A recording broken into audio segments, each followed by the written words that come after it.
K C. വേണുഗോപാലിനെ മുഖ്യമന്ത്രിയാക്കാനായിരുന്നു Rahul ഗാന്ധിയുടെ താൽപ്പര്യം. AICC general secretary, സംഘടനാ ചുമതലയുള്ള ജനറൽ സെക്രട്ടറി എന്ന നിലയിൽ രാഹുൽ ഗാന്ധിക്ക് ഏറെ പ്രിയങ്കരനാണ് കെ.സി. വേണുഗോപാൽ. കെ.സി. വേണുഗോപാലാണ് കോൺഗ്രസിൻ്റെ ഫണ്ടർ.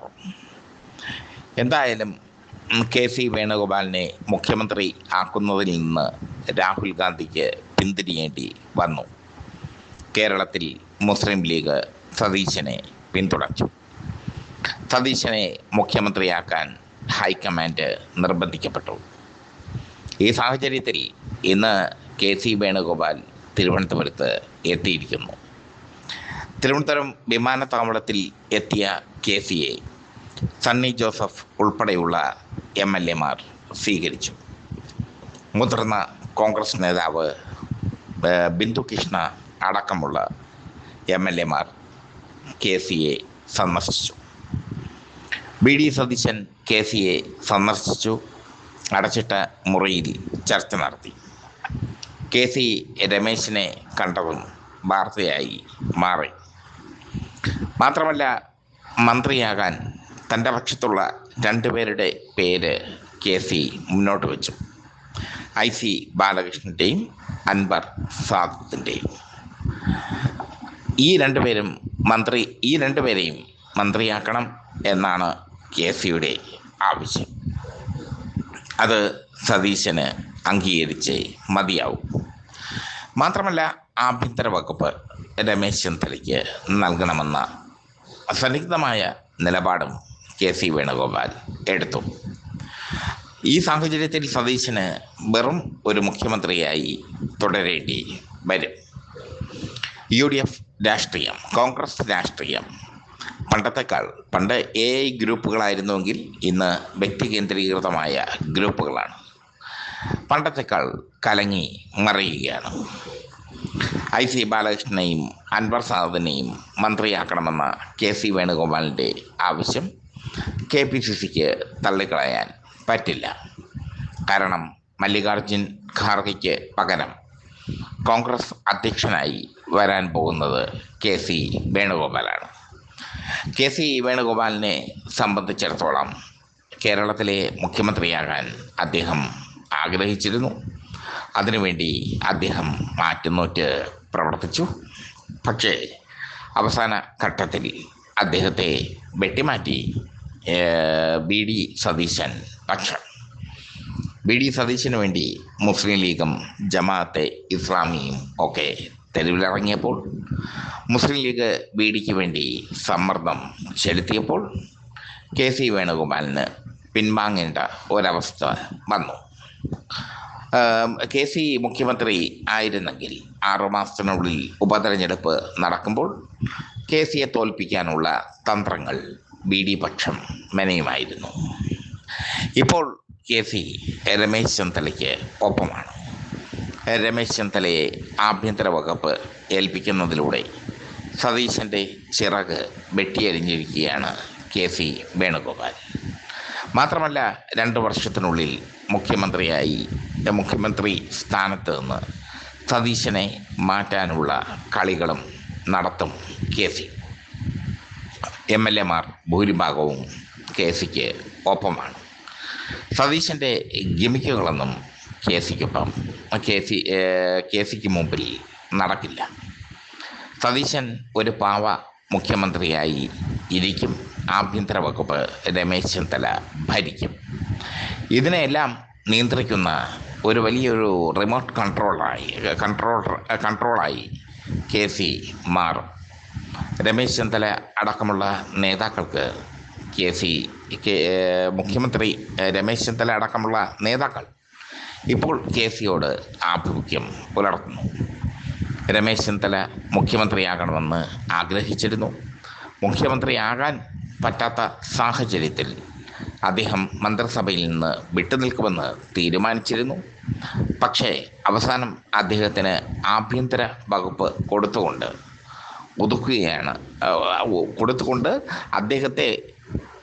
അദ്ദേഹത്തെ മെയിൻ സ്ട്രീമിലേക്ക് എത്തിക്കുകയാണ് കെ.സി. വേണുഗോപാൽ ചെയ്തിരിക്കുന്നത്. ആഭ്യന്തര വകുപ്പ് രമേശ് ചെന്നിത്തലയ്ക്ക് കൊടുക്കുന്നതിൽ സതീശന് നല്ല എതിർപ്പുണ്ടായിരുന്നു. പക്ഷേ അതൊന്നും നടന്നില്ല. രമേശ് ചെന്നിത്തല മന്ത്രിസഭയിൽ വേണമെന്ന് ഹൈക്കമാൻഡ് തീരുമാനിക്കുകയായിരുന്നു. ചുരുക്കത്തിൽ സതീശൻ മുഖ്യമന്ത്രിയായാലും സതീശൻ്റെ ആയുസ് എത്ര കാലം, മുഖ്യമന്ത്രി ആയിട്ടുള്ള ആയുസ് എത്ര കാലം എന്നത് ചോദ്യം ചെയ്യപ്പെടുന്ന വസ്തുതയാണ്. മാധ്യമങ്ങൾക്ക് ഇനി വാർത്തകളുടെ ചാകര കാലമാണ്. വാർത്തകൾ നിരവധി ഉണ്ടാകും ഇനി അങ്ങോട്ട്. മന്ത്രിമാരുടെ കാര്യത്തിൽ KC തീരുമാനമെടുക്കുന്നതും ശ്രദ്ധേയമായ കാര്യമാണ്. KC പറയുന്നവരെ മന്ത്രിമാരാക്കുക എന്ന നിയോഗം മാത്രമാണ് സതീശന് ഇനി അങ്ങോട്ട് ഉള്ളത്. അത് നഗ്നമായ ഒരു സത്യം കൂടിയാണ്. KCയെ വിമാനത്താവളത്തിൽ സ്വീകരിക്കാൻ MLA-മാർ കൂട്ടമായി എത്തിയത് KCയുടെ കരുത്തിന്, KC കേരളത്തിൽ നേടിയ കരുത്തിന് ഉദാഹരണമാണ്. സതീശൻ ഇനി അങ്ങോട്ട് കൂടുതൽ വിയർക്കേണ്ടി വരും. മുഖ്യമന്ത്രിയായ ശേഷം സതീശൻ കാണിക്കുന്ന ഗിമിക്കുകൾ, സതീശൻ കാണിക്കുന്ന നാടകങ്ങൾ, അതൊന്നും വിലപ്പോവില്ല. 2 വർഷത്തിനുള്ളിൽ സതീശന് മുഖ്യമന്ത്രി സ്ഥാനം മുൾക്കിരീടമായി മാറും. KC പറയുന്നയാളെ മുഖ്യമന്ത്രിയാക്കേണ്ട ഗതികേട് വരും സതീശന്.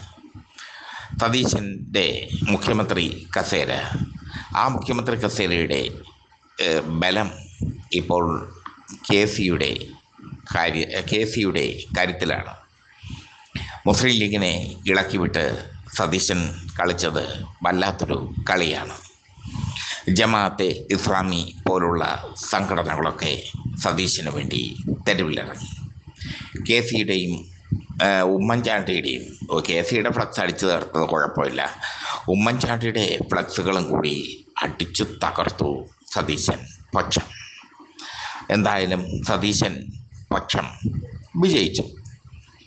സതീശൻ എറണാകുളം ജില്ലയിൽ നിന്നുള്ള കേരളത്തിലെ ആദ്യത്തെ മുഖ്യമന്ത്രിയായി മാറി. പക്ഷേ ആ മുഖ്യമന്ത്രി കസേരയിൽ സതീശന് എത്ര കാലം ഇരിക്കാൻ പറ്റും എന്നുള്ളത് KC തീരുമാനിക്കും.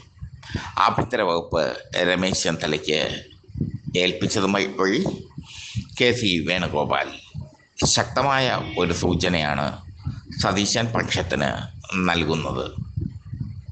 കാരണം നിങ്ങളിരുന്നോളൂ, ഞാൻ ഭരിക്കും. KC തിരുവനന്തപുരത്ത് എത്തിയത് പല കാര്യങ്ങളും തീരുമാനിക്കാനാണ്. ഭൂരിഭാഗം MLA-മാരും KCയുടെ പക്ഷത്താണ്.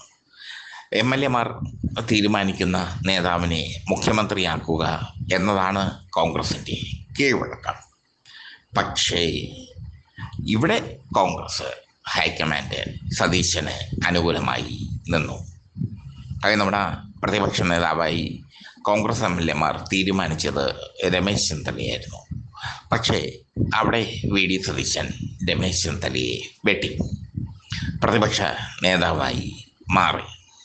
ഇത്തവണ ചക്ക വീണപ്പോൾ മുയൽ ചത്തു എന്ന് പറയുന്നത് പോലെ വലിയൊരു വിജയം കോൺഗ്രസ് UDF നേടുകയും ചെയ്തു. മുസ്ലിം ലീഗിൻ്റെ പിന്തുണ സതീശന് വേണ്ടുവോളം ഉണ്ട്. പക്ഷേ ഈ 2 വർഷത്തിനുള്ളിൽ മുസ്ലിം ലീഗും സതീശനും തമ്മിൽ അകലാനുള്ള എല്ലാ സാധ്യതകളും KC വേണുഗോപാൽ ഒരുക്കി വയ്ക്കും. ചുരുക്കത്തിൽ സതീശൻ ഇരിക്കും, KC ഭരിക്കും.